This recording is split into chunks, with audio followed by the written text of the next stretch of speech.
नमस्कार मैत्रिणींनो, कल्पनास कॉर्नरमध्ये तुम्हा सगळ्यांचं स्वागत। आज आपण बनवणार आहोत आळूवडी। आळूवडीला गुजरातीमध्ये पात्रे म्हटले जातं।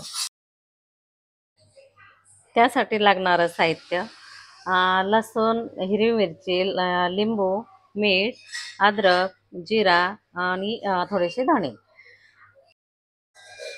2 वाट्या बेसनाचं पीठ, 1 वाटी तांदळाचं पीठ आणि थोडीशी बडीशोप, मीठ, हळद हे सगळं एकत्र आपण पीठ मळून घेऊया आणि 10 मिनिटांसाठी त्याला रेस्ट देऊया।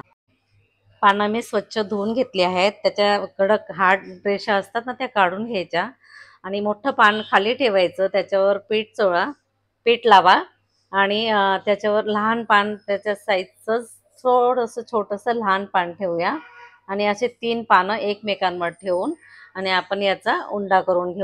याच्यात आपण 5-6 पानांचा पण रोल करू शकतो, पण ते शिजायला वेळ लागतो। त्याकरता मी 3-4 पानं घेते।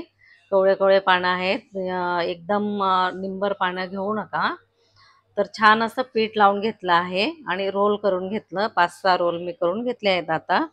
आता इडली पात्रामध्ये मी पाणी टाकते। 2 ग्लास पाणी टाकायचं आणि त्यावर हे उंडे ठेवून द्यायचे आणि वाफवून घ्यायचं आपण 10 मिनिटं। मी सर्व रोल बनवून घेतले आहेत। आता स्टीम करायला ठेवूया।